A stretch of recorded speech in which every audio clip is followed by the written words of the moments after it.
Beneath the castles and cities of medieval Europe, hidden from sunlight, there were places that no man or woman wished to see. They were not battlefields, nor torture chambers in the open square, but prisons. Dark, suffocating holes in the earth where the living were buried before their time. Some cells were so small a person could not stand. Others were filled with filth, rats, and disease, slowly eating prisoners alive. In these dungeons, chains cut into flesh. Starvation hollowed out bodies, and madness replaced hope. For many, the sentence of prison was far worse than the mercy of an executioner's blade. Death was swift, but prison was slow, an endless descent into shadow where every hour felt like eternity. This is the story of medieval prisons, places so cruel, so terrifying that even death itself seemed like a release.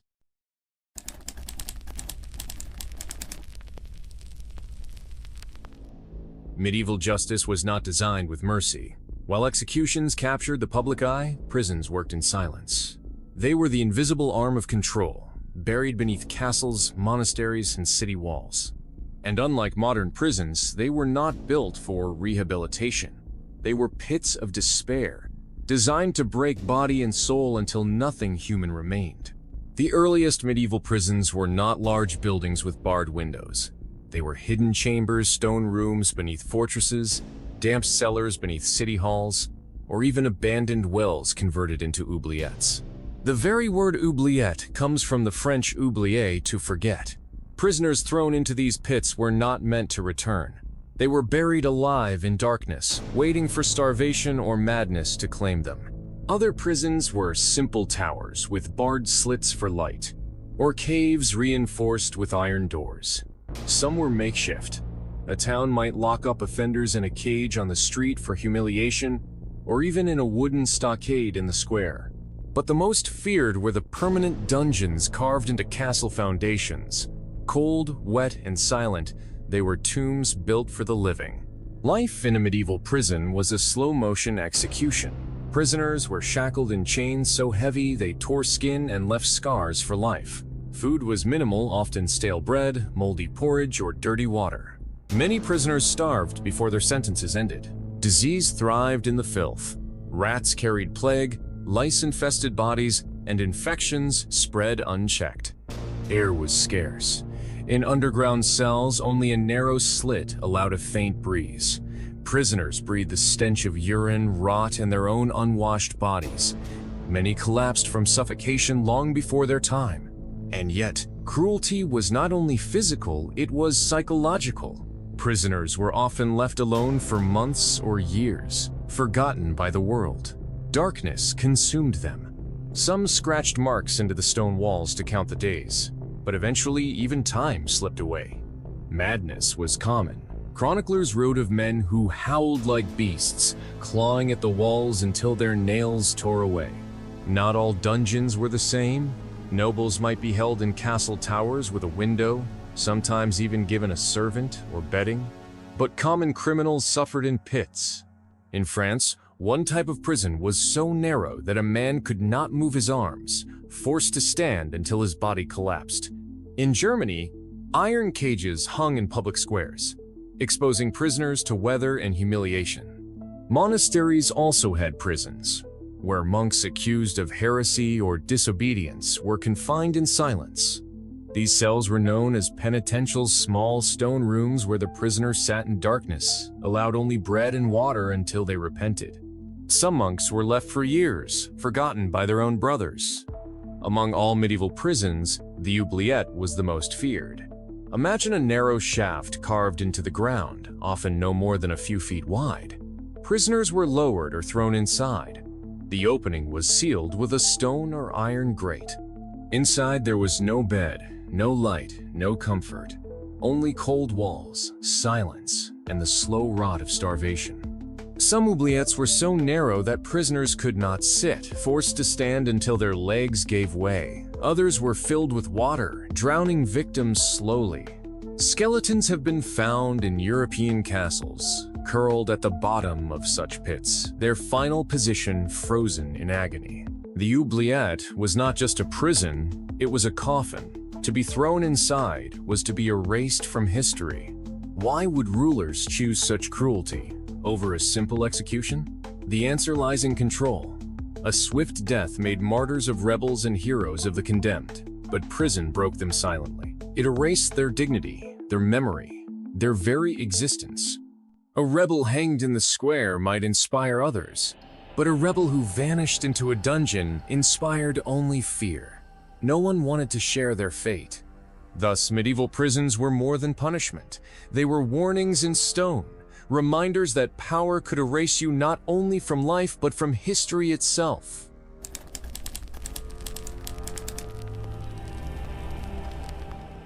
If medieval prisons were already brutal in their daily conditions, what happened inside them could be even worse. These were not places of silent confinement, only they were laboratories of pain. Arenas where rulers tested the limits of endurance, and cages where human dignity was deliberately stripped away. For many prisoners, life inside was a punishment worse than execution itself. Torture was deeply intertwined with medieval imprisonment. Unlike today, when trials are built on evidence and testimony, medieval courts often relied on confessions as the ultimate proof of guilt. And if a prisoner would not confess willingly, prison walls echoed with screams. The dungeon doubled as a torture chamber. In dark cellars lit by torchlight, prisoners were stretched on the rack, their limbs pulled until bones cracked. Iron boots crushed their feet, red-hot tongues tore at their flesh, and water torture left them choking for air. Whips cut open backs, while the infamous scavenger's daughter, a metal frame, compressed the body until blood poured from the nose and ears. And torture was not always about extracting confessions. Sometimes it was used as a form of pre-execution punishment, a cruel prelude before the condemned was finally released to the public scaffold. In these cases, the prison was not merely a waiting room for death. It was the first act of agony. Not everyone thrown into a dungeon was a thief or murderer. In fact, many of the most famous medieval prisoners were not criminals at all. They were political threats. Kings, queens, and nobles used dungeons to silence rivals. The Tower of London, perhaps the most notorious prison in Europe, became the final home of princes, bishops, and queens who had fallen out of favor. Its stone walls contained Anne Boleyn before her beheading, Lady Jane Grey before her execution, and the two princes in the tower, Edward V and his younger brother Richard, who mysteriously disappeared, likely murdered in secret. To be imprisoned in the tower was not always a death sentence. Some nobles were released after years of confinement. But even for those spared, the long years in dark cells gnawed away at the spirit. Chroniclers wrote of noble captives pacing endlessly in their chambers, scratching prayers and desperate messages into the stone. Other rulers across Europe followed similar methods. Castles in France, Germany, and Italy all had dedicated dungeons for political prisoners. Unlike common criminals, who were often executed quickly, political captives were allowed to rot slowly. Death by execution was dramatic, but death in a dungeon was quiet, forgotten, and far more terrifying. While nobles sometimes endured years in stone chambers, ordinary prisoners faced far bleaker realities. Most did not survive long. In some cities, prisons were deliberately designed to hold many in tiny spaces. Disease and starvation did the rest. A report from Paris in the 14th century described prisoners so crowded into one cell that they lay atop one another, suffocating in the stench. In Italian cities, thieves were chained to the walls in caves, where rats gnawed at their feet as they slept. In Germany, cages were hung from towers with prisoners left inside, their corpses slowly decomposing as a warning to others. Some towns had water dungeons, pits partially flooded, so prisoners stood knee-deep or waist-deep in freezing water until infection set in. Others had stone coffins, boxes where men were locked so tightly they could not move. Every breath became a labor, every hour a torture. The cruelest part was that many of these prisoners were not hardened criminals. A man could end up in prison for unpaid taxes, debts, or even minor thefts. A poor farmer who stole bread could share the same dungeon as a murderer, both condemned to suffer equally. More haunting than the chains, more terrifying than starvation was the psychological toll. Medieval prisons were designed not only to wound the flesh, but to destroy the mind. Darkness was the enemy. In deep dungeons with no windows, prisoners lost all sense of time. Night and day blurred together until their minds broke. Some screamed endlessly, begging for execution to end their torment.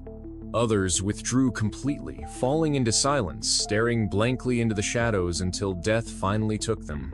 Chroniclers spoke of the living dead men, and women so hollowed by imprisonment that they resembled corpses long before they died. One monk who visited a prison wrote of prisoners with eyes that glowed like embers in the dark, their voices gone, their bodies wasted to bone. And this was precisely the point. Execution was dramatic and final, but imprisonment was slow annihilation. The prisoner's humanity was stripped away piece by piece until nothing remained but suffering. We know of these horrors not only from records, but from survivors who managed to escape or were released. One Italian prisoner described years in an oubliette, lowered food on a rope once a week, never seeing another soul. He wrote that he prayed each night for death, but woke each morning to the same endless shadow. Another survivor from a German water dungeon spoke of rats climbing his body while he slept. He would wake with bites on his face, his skin raw and bleeding. When he was finally released, he could no longer walk without trembling, his body ruined by infection. These testimonies give us a glimpse of the unspeakable reality prison as living death, a fate worse than execution. In the medieval world, public execution was feared but understood. It was quick, it was final, and it was part of life. But prison was something else entirely. It was not a single moment of death. It was thousands of small deaths, stretched across days, months, or even years. Prison did not make martyrs. It did not give families a body to bury or a story to tell. It erased men and women from existence, locking them away in silence until even their names were forgotten. And so, for many, the gallows or the axe seemed merciful compared to the endless torment of stone walls and darkness. Death was terrifying, but prison was worse.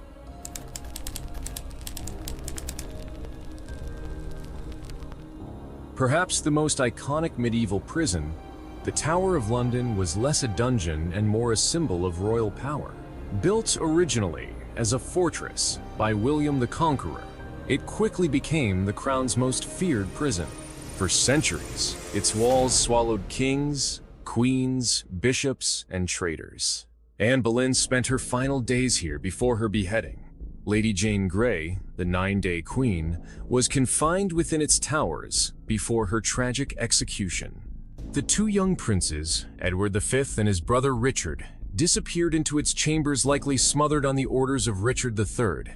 The tower was not always dark. Some high-born prisoners lived in relative comfort, even keeping servants. But its symbolism was worse than its walls. To be sent to the tower was to fall from grace, to stand on the threshold of execution, and to be reminded that even nobles could not escape the crown's wrath. On a rocky island near Marseille, the Château d'If rose as one of France's most dreaded prisons. While most famous today for inspiring Alexandre Dumas as the Count of Monte Cristo, its real history was cruel enough. Prisoners accused of treason or heresy were locked away in damp, disease-ridden cells. Some cells were carved directly into the rock, leaving men in darkness for years. Only the wealthy could buy better rooms, bribing guards to escape the worst conditions. The poor, the forgotten, and the nameless died in their pits, their bodies tossed into the sea. Loches was infamous for its underground dungeons and cages. One of its most feared innovations was the cage de fer, a small iron cage where prisoners were forced to crouch without standing, sitting, or stretching. The most notorious case was Cardinal Jean de la Ballieu, who spent 11 years in one of these cages, slowly wasting away. Imagine that existence, day after day, year after year, unable to move, your body cramping, your mind shattering. That was the medieval prison perfected not death, but destruction of the soul. Beneath the old town hall of Nuremberg lay torture chambers that shocked even hardened medieval chroniclers. Prisoners awaiting trial were chained in dark cells, their walls still bearing carvings of desperate messages. But the dungeon's most terrifying feature was its torture devices. Racks, whips, and weights designed to extract confessions. A prisoner could be chained upright for days until their muscles collapsed. Some were broken long before they reached a courtroom. The very word oubliette comes from the French word oublier, to forget. These were not ordinary cells, but pits designed to erase people from existence. Prisoners were lowered into narrow shafts with no windows and no escape. Some were given food, others were left to starve. Those who survived often went mad in the darkness. The oubliette was not simply punishment, it was erasure, a sentence to be buried alive without burial. At first glance, one might wonder, why not execute prisoners immediately? Why keep them alive in such torment? The answer lies in politics and power. Execution was public, dramatic, and final. It made martyrs, especially when the victim was noble or religious. Killing someone outright could spark rebellion or unrest, but imprisonment silenced, distant, quietly. A prisoner in a dungeon faded from memory, their voice silenced, their supporters demoralized. Rulers understood that a dungeon was not only punishment, it was control. By keeping enemies alive, they reminded the world that they held dominion not only over life and death, but over time itself. A prisoner could rot for decades, their fate entirely at the mercy of the crown. Medieval prisoners feared not only pain but also erasure. Many left carvings on dungeon walls, crosses, prayers, even portraits, desperate attempts to prove they had lived. These scratches in the stone remain today as ghostly whispers from the past. In the Tower of London, carvings of names and religious symbols cover the walls of Beauchamp Tower, left by noble captives awaiting execution. In Loches Castle, desperate messages from prisoners still cover the damp walls, their words pleading for mercy that never came. For these men and women, death was not the greatest fear. The greatest fear was to be forgotten, buried alive in silence. And in that sense, the prison achieved its purpose. It made them disappear from memory, their lives reduced to shadows in stone. When we speak of medieval prisons, it's easy to think they belong only to the past, but their shadows stretched long into history. Many of the worst practices, starvation, isolation, torture, were carried forward into the Renaissance and even into the early modern period. Inquisition prisons in Spain, for example, reused the same methods. Dungeons, darkness, and the rack. The Bastille in France, long before its storming in 1789, was notorious for its underground cells. Even in the 19th century, echoes of the oubliette survived in isolated prison pits across Europe. These places also shaped our culture. The image of the dungeon, the chains, the skeleton in the dark, these became symbols of tyranny in art and literature. From Gothic novels to ghost stories, the medieval dungeon remained the ultimate metaphor for hopelessness. The reason medieval prisons continue to terrify us is not only the cruelty inflicted within them, but the idea they represent. Execution ends life. But prison, especially in the Middle Ages, ended something worse. Identity, memory, hope. A man executed on the scaffold could be mourned. A man who rotted in an oubliette was erased. His family never knew if he lived or died. His name faded from the records. He became a ghost, alive but forgotten. That horror, the horror of vanishing without trace, still haunts us today. So were medieval prisons worse than death? The evidence leaves little doubt. They were not mere holding cells. They were machines of annihilation, designed to crush the body and erase the soul. Behind castle walls and beneath city halls, countless men and women were swallowed by darkness. Some were criminals, others victims of politics or power. All shared the same fate: slow suffering, silence, and erasure.